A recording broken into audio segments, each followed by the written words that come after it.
Hello everyone, मैं अंकुर वावेले आप सभी का स्वागत करता हूं आपके अपने channel magnet brains Hindi medium पर। एक ऐसा प्लेटफॉर्म जहां पर आपको मिलती है निःशुल्क शिक्षा, वो भी क्वालिटी कंटेंट और बेस्ट फैकल्टीज के साथ। तो चलिए बात करते हैं कि इस वीडियो में क्या पढ़ेंगे। इस वीडियो के अंदर हम पढ़ने वाले हैं मल्टीपल चॉइस क्वेश्चन, एमसीक्यूज के बारे में बात करेंगे। बहुविकल्पी प्रश्न होंगे और ये बहुविकल्पी प्रश्न होंगे भारतीय संविधान में अधिकार यानी कि चैप्टर नंबर 2 से। तो स्टार्ट करते हैं और देखते हैं कि सबसे पहला क्वेश्चन कौन सा है हमारे सामने। तो पहला है कि भारतीय मौलिक अधिकार भारतीय संविधान के किस भाग में वर्णित है? भाग 3 में, भाग 2 में, भाग 5 में, भाग 6 में। सारे भाग का मैं बता देता हूं किसमें क्या है। भाग 3 के अंदर जो व्यवस्था है वो मौलिक अधिकार को लेकर की गई है। किसको लेकर की गई है? मौलिक अधिकार को लेकर की गई है।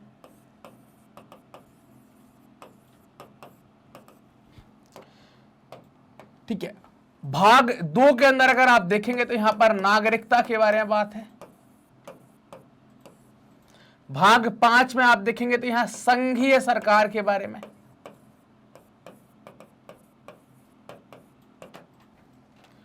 और भाग 4 के अंदर आप देखेंगे तो यहां पर डीपीएसपी के बारे में, राज्य के नीति निर्देशक सिद्धांतों के बारे में। तो कौन सा सही हो जाएगा? तो पहला वाला जो ऑप्शन है वो हमारा करेक्ट हो जाएगा कि मौलिक अधिकार भाग 3 में है। अब अगली बात आती है कि वर्तमान में भारतीय नागरिकों को कितने मौलिक अधिकार प्राप्त हैं। ये आपको यहां पर देखना है कि वर्तमान में मौलिक अधिकार हमको कितने प्राप्त हैं। तो अब मौलिक अधिकारों की अगर आप घटना की जैसे ही बात करते हैं, मौलिक अधिकार अगर आप देखें तो इनको हमने कहां से लिया है। अगर आप भारतीय संविधान के अंदर की बात करते हैं कि भारतीय संविधान में आपको देखना है, तो हमने कहीं से इंस्पायर होकर, कहीं से प्रेरित होकर इनको लिया है। तो अगर इंस्पिरेशन आप देखेंगे तो हमने ये इंस्पिरेशन ली है यूएसए से। और जब भारतीय संविधान में इनको डाला गया था तब इनकी संख्या 7 हुआ करती थी और इनमें से एक अधिकार को निकाल दिया गया है। मैं -1 कर दे रहा हूं। कौन सा निकाला गया है? संपत्ति का अधिकार निकाला गया है। संपत्ति का अधिकार निकाला गया है। अगर संपत्ति के अधिकार का मैं आर्टिकल बोलता हूं तो आप क्या बताएंगे? अनुच्छेद 31 है। अनुच्छेद 31 है। इसको मौलिक अधिकार से निकालकर क्या बना दिया गया? कानूनी अधिकार बना दिया। तो 7 में से 1 निकल गए तो कितने बचे आपके पास? तो 7 में से 1 निकल गए तो आपके पास वर्तमान में 6 मौलिक अधिकार बचे। तो पूछ रहे हैं कि वर्तमान में भारतीय नागरिकों को कितने मौलिक अधिकार प्राप्त हैं। तो आपको बताने कितने प्राप्त हैं, तो आप बता पाएंगे कितने प्राप्त हैं? 6 प्राप्त हैं। अगले प्रश्न की तरफ चलने के अगला प्रश्न क्या है? तो वर्तमान में मौलिक कर्तव्यों की संख्या कितनी है? मौलिक कर्तव्यों के बारे में बात करी है। मौलिक अधिकार और मौलिक कर्तव्य दोनों में आप फर्क देख पाएंगे। ये मौलिक कर्तव्यों की बात हो रही है और मौलिक कर्तव्य संविधान के, है ना, संविधान के भाग 4 का के अंदर है। संविधान के कौन से भाग में? भाग 4 का के अंतर्गत आता है। तो मौलिक कर्तव्यों को जो है वो बाद में जोड़ा गया है ना, इसको संविधान बनने के बाद इसको जोड़ा गया है। तो मौलिक कर्तव्य जो जोड़े जाते हैं वो 42वां संशोधन है, 1976 में होता है, तब इसको यहां पर जोड़ा जाता है। इनको ऐड करते हैं 42वें संशोधन के बाद, ये जोड़ दिए जाते हैं हमारे संविधान के अंदर। अब ये कहां से इंस्पायर हुए थे? अगर भारतीय संविधान में इनके इंस्पिरेशन की बात करें तो ये कहां से इंस्पायर होकर आए थे? अगर मैं बात करूं कि इनका इंस्पिरेशन क्या रहा होगा, तो ये भारतीय संविधान में इंस्पायर कहां से हुए थे? तो आप बोलेंगे रूस से इंस्पायर हुए थे। और इनको शामिल करने के लिए एक समिति भी बनी थी, इसको कहते हैं सरदार स्वर्ण सिंह समिति। क्या कहते हैं? सरदार स्वर्ण सिंह समिति। जब इनको शामिल किया गया था इस टाइम पर तो इनकी संख्या हुआ करती थी 10। जब इस टाइम पर इनको शामिल किया जा रहा था तब इसकी संख्या हुआ करती थी 10। वर्तमान में संख्या कितनी हो गई है? तो वर्तमान में इसमें एक और बढ़ गया है, वो शिक्षा का अधिकार बच्चों को दिया जाए। तो टोटल संख्या कितनी हो गई है? 11। टोटल संख्या कितनी हो गई है? 11 हो गई है। तो वर्तमान में मौलिक कर्तव्यों की संख्या कितनी है ये अब आपको बताना है। कितनी है वर्तमान में? तो मैंने आपको सब कुछ बता दिया कि पहले 10 थी, अभी कितनी हो गई है? 11 हो गई है। तो 4 ऑप्शन है, 11, 14, 9 और 21 कितनी है? तो सही जवाब आप क्या लगाएंगे? वर्तमान में संख्या है 11। अगले प्रश्न की तरफ चलते हैं कि अगला प्रश्न क्या कहता है? मौलिक अधिकारों के संशोधन में कौन सक्षम है? तो भारत में कोई भी संशोधन जो है वो कौन कर सकता है? संशोधन का जो पार्ट है वो अनुच्छेद 368 के अंतर्गत आता है। संशोधन जो है वो अनुच्छेद 368 के अंतर्गत होता है। और हमने देखा कि संशोधन जो है वो कौन कर सकता है? संसद कर सकती है। संसद के पास संशोधन करने का अधिकार है। हाँ, व्याख्या की अगर बात की जाती है कि व्याख्या कौन कर सकता है, अगर व्याख्या की आपसे बात की जाती तो आप कहते हैं सुप्रीम कोर्ट कर सकता है। कौन कर सकता है? सुप्रीम कोर्ट कर सकता है। उसकी और डिटेल व्याख्या जो है वो कौन कर सकता है? तो व्याख्या करने का अधिकार जो होता है वो सुप्रीम कोर्ट के पास होता है। लेकिन यहां पर पूछा क्या जा रहा है हमसे पूछा जा रहा है संशोधन में कौन सक्षम है? सुप्रीम कोर्ट का मतलब सर्वोच्च न्यायालय हो जाता है। 4 ऑप्शन है, संसद, सर्वोच्च न्यायालय, लोकसभा और राष्ट्रपति। तो सक्षम कौन हो जाएगा? तो सक्षम हो जाएगी संसद। लोकसभा जो है, लोकसभा है ना, और राष्ट्रपति और राज्यसभा है ना, ये अगर इन तीनों को अगर आप मानते हैं तो ये तीनों किसका पार्ट है? संसद का पार्ट है। हमको पता है कि कोई भी संशोधन करना है, कोई भी कानून बनाना, तो लोकसभा, राज्यसभा, फिर राष्ट्रपति के पास जाएगा, संसद का हिस्सा होंगे। तो इस कारण से दो ये नहीं हो पाएंगे। सर्वोच्च न्यायालय जो है वो क्या करता है? वो व्याख्या का काम बहुत अच्छा करता है। वो व्याख्या करता है, टाइम टाइम पर डेफिनेशंस बहुत डिटेल में बताता है, ये काम बहुत अच्छा है उसका। तो सर्वोच्च न्यायालय क्या करेगा? व्याख्या करेगा। सुप्रीम कोर्ट के पास व्याख्या का अधिकार है, संशोधन का अधिकार संसद के पास है। संविधान के किस अनुच्छेद में छुआछूत को समाप्त करने की बात की जा रही है या व्यवस्था की गई है कि छुआछूत को समाप्त करेंगे? अब ये आपको बताना है संविधान के किस अनुच्छेद में छुआछूत। छुआछूत क्या है? ये असमानता का कारण है। किसका कारण है? असमानता का कारण है। असमानता है ये एक प्रकार की। तो अब आपको जाना पड़ेगा कहां पर? आपको जाना पड़ेगा समता के अधिकार में। समता के अधिकार में, राइट टू इक्वालिटी के अंदर आप जाएंगे। किस में जाएंगे? राइट टू इक्वालिटी के अंदर।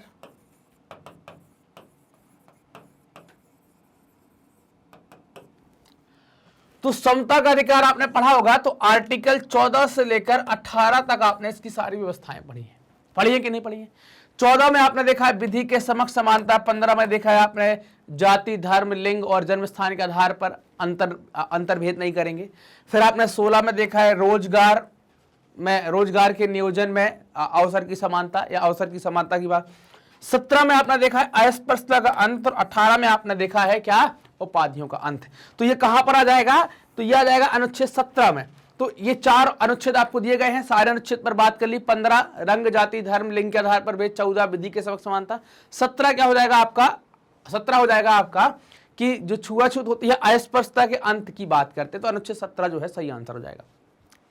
एक चीज और पूछ सकते हैं वो कि ये कह सकते हैं कि ये अनुच्छेद जो छुआछूत को समाप्त करने का अनुच्छेद किस मौलिक अधिकार का भाग है? 4 लिख देते, समता का, स्वतंत्रता का, शोषण के विरुद्ध। तो ये किसका हो जाएगा? आपको पता है किसका हो जाएगा? समता के विरुद्ध अधिकार, समता के अधिकार का पार्ट हो जाएगा। समता के अधिकार के अंदर अनुच्छेद 17 में हमने इसको देखा। अगला, भारतीय संविधान में मौलिक कर्तव्यों को किस संशोधन के द्वारा जोड़ा गया है? ये बात हम पढ़ चुके हैं, किस संशोधन के द्वारा जोड़ा गया है ये हमने अभी जस्ट एक क्वेश्चन में पहले डिटेल जब हम पढ़ रहे थे तब देखा था। तो 1976 में और 42 में संशोधन के द्वारा इसको जोड़ा है। तो ऑप्शन नंबर ए क्या हो जाएगा? इसका करेक्ट हो जाएगा। अगले प्रश्न की बात करते हैं कि देश की रक्षा करना किस कोटि में आता है? आपको बोला गया कि देश की रक्षा करना मतलब रक्षा जो करनी है हमारे, आपको बोला जा रहा है, तो किस कोटि में आता है? कर्तव्य की कोटि में आता है। रक्षा राज्य को करनी चाहिए ऐसा लिखा होता तो डीपीएसपी कोटि में आता है ना। तो ये क्या है कि हम किस कोटि में आएगा? तो ये किस में आ जाएगा? आपका दिया जाएगा मौलिक कर्तव्य की कोटि में, कि हमारी आपकी जिम्मेदारी है कि देश की रक्षा करें, अगर बुलाया जाए तो देश की रक्षा के लिए हम तत्पर रहें, जाएं। किसने कहा कि मौलिक अधिकारों वाले भाग हमारे संविधान की अंतरात्मा है ना? मौलिक अधिकारों वाला भाग हमारे संविधान की अंतरात्मा है। Doctor B R. Ambedkar, doctor Rajendra Prasad, K M. Munshi और जवाहरलाल नेहरू। इसमें भी मैं अगर आपको संशोधन कर दूं कि किसने कहा कि मौलिक अधिकारों वाले भाग, और स्पेशली अगर मैं बात करूं इस पर लिख दें यहां पर कि अनुच्छेद 32।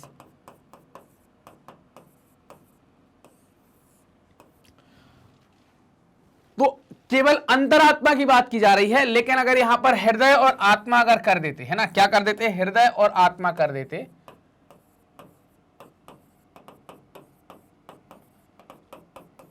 हृदय और आत्मा कर देते, तो ये अनुच्छेद 32 के लिए बात हो जाती है। देखिए, इसने कहा कि संविधान जो है मौलिक अधिकारों का भाग हमारी अंतरात्मा है, वो बी.आर. अम्बेडकर साहब के द्वारा कहा गया है। किसके द्वारा कहा गया है? बी.आर. अम्बेडकर साहब के द्वारा कहा गया। राजनीति के निर्देशक सिद्धांतों को किसने भारत में सामाजिक और आर्थिक लोकतंत्र का घोषणा पत्र कहा था? जवाहरलाल नेहरू, आचार्य कृपलानी, सरदार पटेल और बी.आर. अम्बेडकर। तो ये भी किसने कहा था? बी.आर. अम्बेडकर साहब ने कहा था। सर्वोच्च न्यायालय के किस महत्वपूर्ण निर्णय में कहा गया कि मौलिक अधिकारों में कोई कटौती नहीं की जा सकती है? कौन सा केस है? मंडल केस है क्या? गोलकनाथ केस है क्या? शाहबानो केस है क्या? केशवानंद भारती केस है क्या? तो ये केशवानंद भारती केस जो 1973 है उसमें ऐसा कहा गया है। हमारे देश में दास्ता की मनाही किस मौलिक अधिकार में है? दास्ता की मनाही, दास्ता मतलब क्या है? दास बनाना, दास बनाना या गुलाम बनाना या बंधुआ बनाना। कुछ याद आया? हमने कहां पढ़ा था? ये हमने पढ़ा था शोषण के विरुद्ध अधिकार में। कहां पढ़ा था? शोषण के विरुद्ध अधिकार में। और ये शोषण के विरुद्ध अधिकार कहां था? अनुच्छेद 23 और 24 में था। आपको पता होगा कि आर्टिकल 23 के अंदर हम यही बात करते थे कि मानव दुर्व्यापार और बंधुआ मजदूरी पर रोक, और अनुच्छेद 24 में हम बात करते थे कि खतरनाक कारखानों में बालकों के नियोजन पर रोक, के उनमें बालकों या बच्चों को नौकरी नहीं दी जाएगी। तो ये किसका हो जाएगा? 24, 23 का पार्ट हो जाएगा अनुच्छेद 23, और अनुच्छेद 23 किसका पार्ट हो जाएगा? शोषण के विरुद्ध अधिकार का पार्ट हो जाएगा। तो सही जवाब क्या होगा? अब इसमें देखिए, स्वतंत्रता का अधिकार अगर हम बात कर रहे हैं, स्वतंत्रता के अधिकार की अगर बात करते हैं तो ये 19 से 21 तक चलता है, 19 से 22 तक चलता है। समानता का अधिकार 14 से 18 तक चलता है। शोषण का अधिकार 23 और 24 चलता है, और संस्कृति और शिक्षा का अधिकार 29 और 30 चलता है।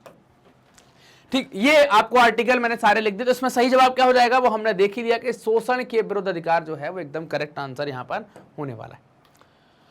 अगले प्रश्न की बात करें कि भारत के संविधान में मौलिक अधिकार तो 42वें संविधान द्वारा जोड़े गए, संसद द्वारा वर्ष 1952 में जोड़े गए, चौथे संशोधन द्वारा जोड़े गए, या मूल संविधान का हिस्सा थे? ये बताइए आप क्या थे? तो इसका सही जवाब क्या हो जाएगा? तो मूल संविधान का हिस्सा थे। अपन ने बात भी करी थी कि जो मौलिक अधिकार हैं ये मूल संविधान में डाले गए थे, और हमने ये भी देखा था कि इनको यूएसए से लिया गया था। जब लिए गए थे तब इनकी संख्या 7 थी, बाद में इनसे एक घट गया, 6 बचे। एक घटा कौन सा? संपत्ति का अधिकार। ये हम जानते थे, हमें पता था ना, संपत्ति वाला हटा दिया गया था। तो ये कहानी हमने मौलिक अधिकार के बारे में जानी थी, और ये क्या हो गया, ये क्लियर रखना है हमको, दिमाग में भी ये चीज बिल्कुल क्लियर रहनी चाहिए कि मूल संविधान का ये हिस्सा थे। अगला प्रश्न है कि भारतीय संविधान में वर्णित इनमें से कौन सा अधिकार मौलिक अधिकार नहीं है? शोषण के विरुद्ध अधिकार है, हमने पढ़ा है कि अनुच्छेद 23 और 24 के अंदर इसको हम पढ़ते हैं। स्वतंत्रता का अधिकार है, हम 19 से लेकर और 22 तक इसको भी पढ़ते हैं। संपत्ति का अधिकार 31 और संवैधानिक उपचारों का अधिकार 32। अब संपत्ति का अधिकार पहले था, अभी नहीं है।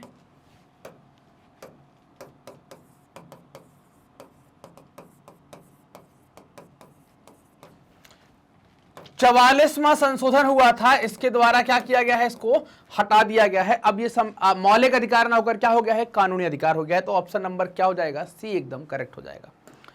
अगले पर चलते हैं। अगला प्रश्न क्या कहता है? तो अगला प्रश्न आपके सामने, स्वतंत्रता पूर्व काल में किस दस्तावेज में नागरिकों के मौलिक अधिकारों का स्पष्ट वर्णन मिलता है? स्वतंत्रता के पहले, जब आजाद हुए थे उसके पहले ऐसा कौन सा डॉक्यूमेंट आया था जिसमें हमें मूल अधिकार या मौलिक अधिकार के बारे में बात की गई? 1928 की नेहरू रिपोर्ट, 1919 का भारत सरकार अधिनियम, 1930 की साइमन कमीशन की रिपोर्ट, और 1935 का भारत सरकार अधिनियम। तो ये सबसे पहले जिक्र किया था नेहरू रिपोर्ट जो आती है 1928 में। नेहरू रिपोर्ट का मतलब क्या है? यहाँ पर मोतीलाल नेहरू, एक नेहरू कमेटी बनाई जाती है। क्या बनती है? एक नेहरू कमेटी बनती है, और इस नेहरू कमेटी की रिपोर्ट आती है, उसको ही हम क्या कहते हैं? वही रिपोर्ट आती है, वो कहलाती है नेहरू रिपोर्ट। क्या कहलाती है? उसको नेहरू रिपोर्ट कहा जाता है। तो इस नेहरू रिपोर्ट में क्या कहा गया है उसके बारे में आपको यहाँ पर जिक्र करना है, उसके बारे में आपको बताना है। तो आंसर क्या हो जाएगा? 1928 की नेहरू रिपोर्ट। किस संविधान संशोधन के तहत संपत्ति के अधिकार को हटाया गया? हमने बहुत अच्छे से भी बात कर ली है, और हमको पता भी है कि किसके द्वारा हटाया गया। तो 44वें संविधान संशोधन के द्वारा इसको क्या कर दिया गया? हटाया गया। किसके द्वारा हटाया गया? 44वें के द्वारा हटाया जाता है। अगले प्रश्न की तरफ चलते हैं कि अगला प्रश्न क्या कहता है।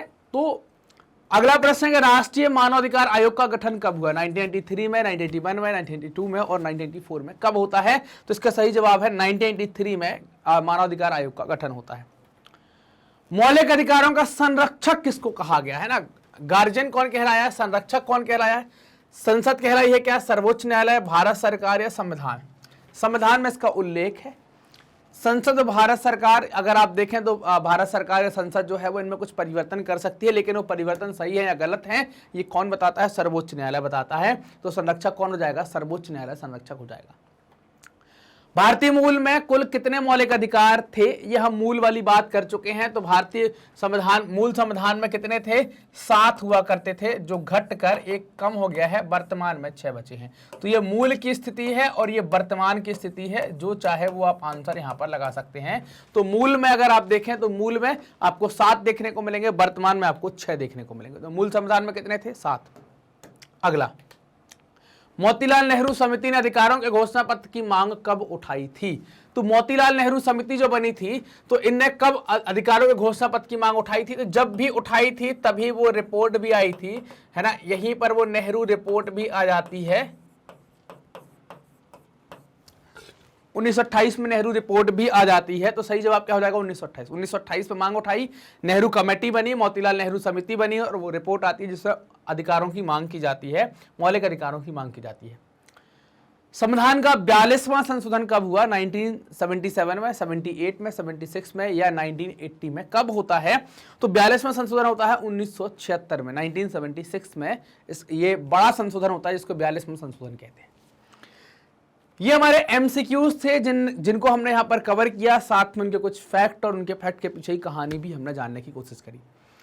मैग्नेट बेंस अपनी हाई क्वालिटी एजुकेशन, साथ ही साथ फ्री एजुकेशन के लिए भी जाना जाता है। मतलब आपको क्वालिटी कंटेंट के लिए किसी प्रकार का कोई खर्चा नहीं करना है। हमारे सभी वीडियोस आप देख सकते हैं हमारे ऑफिशियल यूट्यूब चैनल पर, वेबसाइट पर, एप्लीकेशन पर 100% फ्री। आप हमसे कनेक्ट कर सकते हैं यूट्यूब, फेसबुक, इंस्टा, ट्विटर और टेलीग्राम के माध्यम से। ये वीडियो आप देख रहे हैं मैग्नेट बेंस के हिंदी चैनल मैग्नेट बेंस हिंदी मीडियम पर, तो चैनल को सब्सक्राइब करें, वीडियो को लाइक करें, अपने दोस्तों के साथ जमकर शेयर करें। धन्यवाद।